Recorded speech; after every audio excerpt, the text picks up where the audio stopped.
Hello, this is BrainGoodGames and welcome to a first look at Solar Settlers, an original single-player digital board game for all intents and purposes that has you colonizing different solar systems. Developed by BrainGoodGames and released on Steam in July 2017. For disclosure, I received this game for free. This developer is well known for creating single-player strategy games with notable titles including 2015's Newish and 2016's Axes and Acres. These have generally been well received, with a surprising amount of depth and replayability. Solar Settlers does continue this legacy, and I honestly think that this is one of the better digital-first board games that I have played. You are in charge of a colonization ship, and have been awakened from cryosleep when your ship reaches a potentially hospitable solar system. From there, you have 10 rounds to establish a sufficient number of settlements and to assign settlers to these in order to prove that the sector is hospitable to Central Command.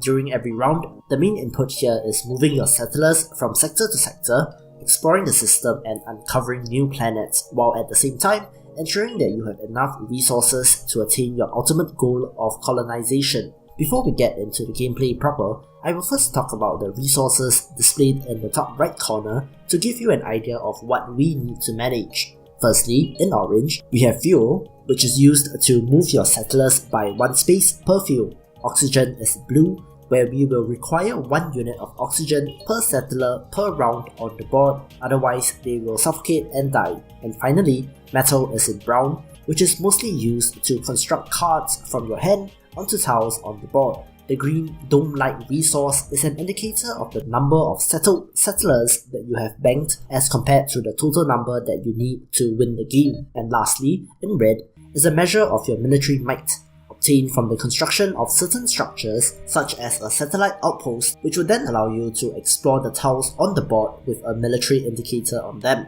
At the beginning of each round, all your settlers on the board will be active, meaning that you can move them from one tile to the next provided that you have enough fuel. If you do reach a tile with accessible unexplored tiles, you will then be given the opportunity to uncover them. Once on a tile, you can activate the settler to get you the benefit from that tile, but this action grays them out to indicate that their action has been used for the turn. Here, individual planets have different effects, such as the jungle world that produces 3 oxygen when one settler is on it. Interestingly, some planets feature multiple settler icons. Taking the jungle world for example, if 2 settlers are on that tile, each will only produce 2 oxygen. Despite there being 2 settlers on the tile, their actions still work independently, meaning that if you activate the settlers one by one, you will get 4 oxygen. Your turn ends when you click the End Turn button, which usually occurs when all your settlers are out of actions.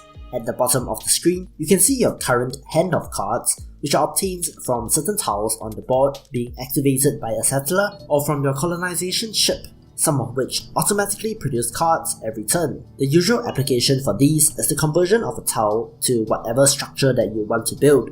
For example, we could place an incubation chamber on a gas world to automatically produce 1 settler per turn, at the expense of eradicating whatever that tile was previously capable of doing, in this case, producing 4 fuel when 1 settler is on it.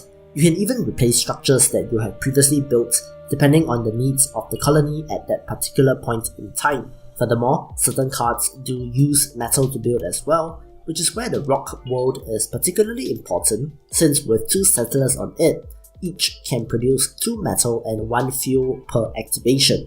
Additionally, cards can even be discarded for 1 unit of the resource shown at the bottom of the card, adding to the strategic possibilities. Other than resource-producing structures or settlements, a strategically useful one are structures which allow you to travel 2 tiles per fuel instead of 1, which is an immensely helpful thing. You will notice a goal area on the right side of the interface, which are mission objectives that you can fulfill in order to obtain the card reward. These missions are rewards chosen by you, but the weird thing is that they seem to carry over from one game to the next. This was a little strange, since these cards could potentially be game changers, and having them carry over like this perhaps made certain games a lot easier than others. Also, there is an XP notification in the bottom left, where you do get XP for completing a game, win or lose, winning a game, and for various other actions. Leveling up unlocks new cards and colony ships, where you do start with a random one in each game. In terms of difficulty, the first couple of rounds are on the easy side, which is to be expected since the developer wants to introduce the game to the player. However, at higher ranks, the number of settlers that you do have to bank increases, and this can become quite a challenge, especially if you start with the ship that does not automatically produce one settler per turn. Finally, other than the default human race that you start off with, winning 10 games with them unlocks the 4 myths, an alien race resembling giant ants, which adds in the dimension of height to your structures, since they get various new cards and benefits involving the stack, which is another factor to consider. There are 5 playable races in this game, which I assume will all have different characteristics, so definitely plenty to do in this game. Overall, I think that Solar Settlers is a fantastic strategy game which has plenty of replayability due to the number of races, the different colonization ships that you start with, and the new cards unlocked through leveling up. While it may look simple, there is a surprising amount of depth to this game which makes this a must-get for strategy fans. Anyway, that will do it for this video. Thank you for watching. If you enjoyed the video, please don't forget to like, share and subscribe. Leave a comment if you like. Thanks again, and I will see you in the next video.